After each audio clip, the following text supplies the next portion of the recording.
Hello what എയ്റ്റിൻ്റെ വീഡിയോയിലേക്ക് എല്ലാവർക്കും സ്വാഗതം. അപ്പോൾ ഇതെൻ്റെ വീട്ടിൽ വെച്ച് കഴിക്കുന്ന ഫുഡുകളാണ് കേട്ടോ. അപ്പോൾ രാവിലെ തന്നെ ഈ വറുപ്പിച്ച് കഴിക്കുന്നത് പൂരിയും പിന്നെ സാമ്പാറാണ് കേട്ടോ. പിന്നെ ഇപ്പോൾ ഈ കഴിച്ചുകൊണ്ടിരിക്കുന്നത് എന്താണെന്ന് എനിക്കറിയില്ല. ആക്ച്വലി ഈ വീഡിയോ എടുത്തിട്ട് കുറേ നാളായി. ഉച്ചയ്ക്ക് നമ്മൾ ചോറ്, മുട്ട വറുത്തത്, പിന്നെ ചിക്കൻ ഫ്രൈ, പിന്നെ പയറ് ഉപ്പേരി, ഇത് കൂട്ടിയിട്ട് നമ്മളൊരു പിടി പിടിച്ചു. വൈകിട്ട് മമ്മി ബ്രെഡ് എണ്ണയിലിട്ട് നമ്മളിങ്ങനെ മൊരിക്കില്ലേ. എൻ്റെ ചെറുപ്പത്തിൽ ഞാൻ ഈ സംഭവമൊക്കെ കുറേ കഴിച്ചിട്ടുണ്ട്. എനിക്ക് ഭയങ്കര ഇഷ്ടമാണ്. അതാണ് മമ്മി ഉണ്ടാക്കിയെന്നുണ്ടായിരുന്നു. പിന്നെ കുറച്ച് കഴിഞ്ഞപ്പോൾ എൻ്റെ അനിയത്തിക്ക് ബർഗർ വേണം എന്ന് പറഞ്ഞിട്ട് അവൾ ഇടുന്ന് ഒളിയിരുന്നായിരുന്നു. അങ്ങനെ ബർഗർ വാങ്ങി. അപ്പോൾ ചീസൊക്കെ ആയിട്ടുള്ള ബർഗർ കേട്ടോ, നല്ല യമ്മി ആയിരുന്നു.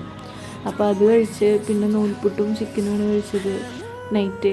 അപ്പോൾ നമ്മൾ എന്നും ഇങ്ങനത്തെ ഫുഡൊന്നുമല്ല, ഇതിപ്പോൾ ഞാൻ വീട്ടിലേക്ക് ചെന്നതിൻ്റെ ആ ഒരു ആഘോഷം, അത്രയേ ഉള്ളൂ. ബൈ.